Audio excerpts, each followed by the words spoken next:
ভারতের মধ্যপ্রদেশের ছোট একটি শহর সিন্দওয়ারা। একজন নারী রাস্তায় রোজ সকাল থেকে সন্ধ্যা পর্যন্ত সিঙ্গারা ও কচুরি বিক্রি করতেন। তার নাম লতা কিশোর। স্বামী মারা যাওয়ার পর তিনি দুই ছেলেমেয়েকে নিয়ে রাস্তায় বসেন। প্রতিদিন রোদ, বৃষ্টি, ধুলো সবকিছু সহ্য করে তিনি খাবার বিক্রি করতেন। কিন্তু তিনি যা আয় করতেন তার বড় একটা অংশ তিনি জমাতেন একটা স্বপ্নের জন্য।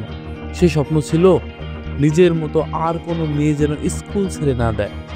অনেকেই বলতো, তুমি হকার, তোমার কি স্কুল খোলার সাহস আছে?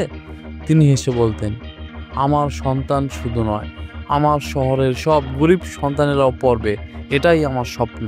কয়েক বছর কষ্ট করে টাকা জমিয়ে তিনি একটা ছোট জায়গা কিনলেন। সেখানেই তৈরি করলেন সন্তোষ বিদ্যা মন্দির নামে একটা স্কুল। প্রথম দিনেই ভর্তি হলো 17 জন শিশু। সবারই পড়ার খরচ ছিল একদম ফ্রি। আজ সেই স্কুলে 250 জনের বেশি গরিব শিশু পড়ে বিনা খরচে। তো বন্ধুরা, অভাব কখনো স্বপ্নের বাধা না, ইচ্ছা থাকলে পথ হয়। নারীরা চাইলেই সমাজ বদলাতে পারে, শুধু দরকার সাহস। একজন সাধারণ হকারও হতে পারে শত মানুষের আশার আলো।